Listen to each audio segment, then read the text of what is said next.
Oasis of whispers dot the desert, softened again by twilight. The cursed ground faded behind them as they journeyed farther south. Malik moved with quiet determination, his hand steady on Layla's shoulder when her knees wavered, his gaze fixed on something beyond the horizon that only he could see. The shard she carried now hung from a cord around her neck, glowing faintly against her chest, a constant whisper of warmth and power. It was strange how comforting it had become already. By the time the moon rose, they reached another oasis. This one was smaller than the hidden chamber of the Jinn, but no less breathtaking. Shallow pools of water glimmered among reeds, and pale flowers bloomed under the moonlight. The air here smelled sweet and clean, and a faint mist curled lazily across the sand. Malik stopped at the edge of the water and exhaled, as though releasing a burden. "This is a safe place," he murmured, "for now. Even his servants cannot touch us here." Layla knelt by the water and cupped her hands, drinking deeply. The cool liquid revived her at once. She looked up to find Malik watching her, a faint smile on his lips. "You're stronger than I thought," he said softly. She flushed, lowering her gaze. "You said that before." "Because it keeps being true." That made her smile faintly. He sat beside her, resting his elbows on his knees. His golden eyes glimmered in the moonlight as he looked out over the quiet oasis. "I was afraid you'd turn back," he said suddenly. Layla glanced at him, surprised. "You don't seem like someone who's afraid of much," she said. A short laugh. "Not bitter, but a little sad. I've learned to hide it," he admitted. "But when I saw you in the dunes that night, when I realized you were the one who could wake the shards, I thought she'd never come this far. She'd never risk this much." Layla swallowed, and yet, he added, turning his head toward her, "Here you are." Their eyes met. Her chest felt tight in a way she didn't entirely understand. "I couldn't just stay in Qamar," she murmured. "Not when I could hear the desert calling me. Not when I could see—" She stopped herself, but Malik tilted his head slightly. "See what?" She hesitated. Then, very softly, "You." For a moment, his expression didn't change. But then, his gaze softened, and he looked away toward the water, his lips curving faintly into something that might have been a smile. "I wondered," he murmured, almost to himself. They sat in silence for a while, the night warm and still around them. Somewhere among the reeds, a soft chiming sound rose, faint but lovely, as though tiny bells were swaying on invisible strings. "What's that?" Layla whispered. Malik listened for a moment before answering. "The whispers," he said. "This oasis remembers. If you're quiet, it will tell you its secrets." She tilted her head, listening. The chiming grew louder, and now it almost sounded like words. Soft and musical, but words all the same.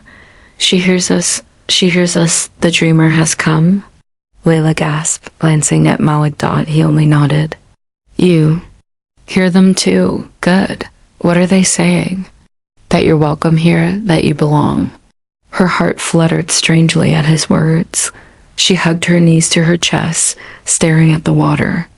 "I don't understand any of this," she admitted. "Why me? Why not someone stronger or braver?" Malik leaned back, resting one arm lazily on his bent knee. "Because you listen," he said simply. The whispers grew softer then, fading into the hum of the wind and the gentle ripple of the water. Layla sighed and lay back on the soft sand, staring up at the stars overhead. They felt closer here, brighter somehow. Malik lay beside her, hands folded behind his head. After a while, she asked, "What's it like? Where you come from?" He was quiet a long time before answering. "Like this," he said finally. "But more. The sands stretch on forever. The winds glow like fire.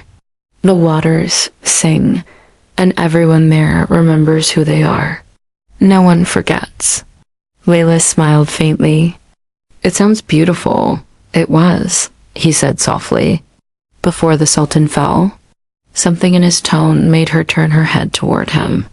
He was still gazing up at the sky, but his expression was distant, lonely. You miss it? She said. He didn't deny it. She reached out, hesitated, then let her fingers brush his hand where it rested in the sand. He didn't pull away, and though neither of them said anything more, she could feel it. A quiet thread of warmth between them, stronger than before. Perhaps it was the oasis. Perhaps it was the Whisper's dot, or perhaps it was just them. When at last she drifted to sleep, she dreamed of a sky full of stars and golden eyes watching her with something like hope at dawn. Malik shook her gently awake. We have to go, he said, his voice low. Layla blinked up at him. Already? The longer we stay, the easier it is for his servants to find us, Malik said. But his expression softened when he saw her disappointment. Don't worry, he added. The oasis will be here when you need it. Always. She rose, brushing sand from her clothes. The shard still glowed faintly at her neck, and when Malik glanced at it, his gaze lingered for just a moment longer than before. Come. Dreamer, he said at last. The next step waits. And with the morning light breaking over the dunes, they left the oasis of whispers behind. But not the quiet, fragile thing that had bloomed between them under the stars. That Layla knew she would carry with her dot always. The wind grew colder as they walked. Even with the sun climbing higher, the dunes ahead of them shimmered with a faint grayness. As though a storm were brewing beneath the sands, the sky itself was clear. A vast sheet of pale blue. But Layla could feel it, a heaviness pressing down. The quiet hum of the desert song now muffled and strained. Malik's expression hardened the closer they came. He moved more carefully now, his golden eyes scanning the horizon, every muscle in his body tense as though waiting for something. Layla kept pace beside him, clutching the shard at her neck. Its faint glow had dimmed since leaving the oasis, but she could still feel its warmth against her chest. Steady grounding. Something's wrong, she said softly after an hour of walking. Malik gave a curt nod. This is his territory. Now, his power stains everything here. Don't trust what you see. She swallowed and glanced around. The dunes did seem strange, their slopes sharper, their shadows longer, and the way the sand sparkled in the light was wrong. Almost oily. It wasn't long before they found the ruins. A vast stone arch rose from the sand ahead, its carvings worn smooth by centuries of wind. Beyond it stretched a crumbling avenue lined with half-buried columns, and in the center of the broken city stood what remained of a great palace, a dark silhouette against the pale desert sky. This was his seat of power, Malik said quietly, before his fall. Layla stared. It's still standing? In part, Malik murmured. Even broken, this place remembers him. It keeps his secrets. They crossed the threshold of the archway. At once, the air grew colder still. The wind stopped. The sands stilled. And in the silence, she thought she heard it. A faint whisper, deep and ancient, curling through the ruined streets. Like smoke, dreamer. Dreamer, you've come to me at last. Layla froze, her hand flying to the shard at her chest. Malik glanced at her sharply. You hear him? She nodded, unable to speak. His jaw tightened. Don't listen. His words are poison. Stay close. To me. They moved forward together, picking their way through the shattered remains of the city. The air grew heavier with each step, and the shadows lengthened around them unnaturally. Then, the ground split open. The sands churned like water as black smoke poured upward, coiling into a towering figure draped in darkness. Its face was hidden behind a great bronze mask, its eyes glowing a deep, cool red. The shadow Sultan? Ah. The voice was like 1,000 knives scraping stone, low and terrible, the last of the starlit ones. And his little dreamer. Layla stumbled back, but Malik stepped forward, his golden eyes blazing.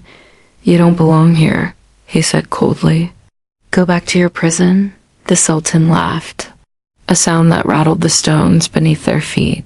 "This is my realm. Boy, you are the one who does not belong. But I will take back what is mine, starting with her." He pointed one long skeletal hand toward Layla. At once, tendrils of black smoke shot out toward her. Malik moved faster. A brilliant golden shield flared around her as he stood between her and the Sultan, his robe whipping in the wind, now swirling violently around them. "You won't touch her?" he snarled. The Sultan hissed, and the ground cracked as more tendrils struck at them.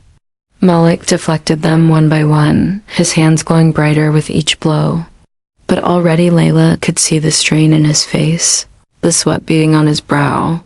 He couldn't hold him forever, and then she heard it again. The whisper of the shard at her neck. "We can help. We can burn him, if you let us." Her fingers tightened around the shard. She didn't know what she was doing. She didn't even know if she could do anything. But she stepped forward anyway, her free hand pressing against Malik's back. "I can help," she whispered. Malik started to protest. But then he felt it too.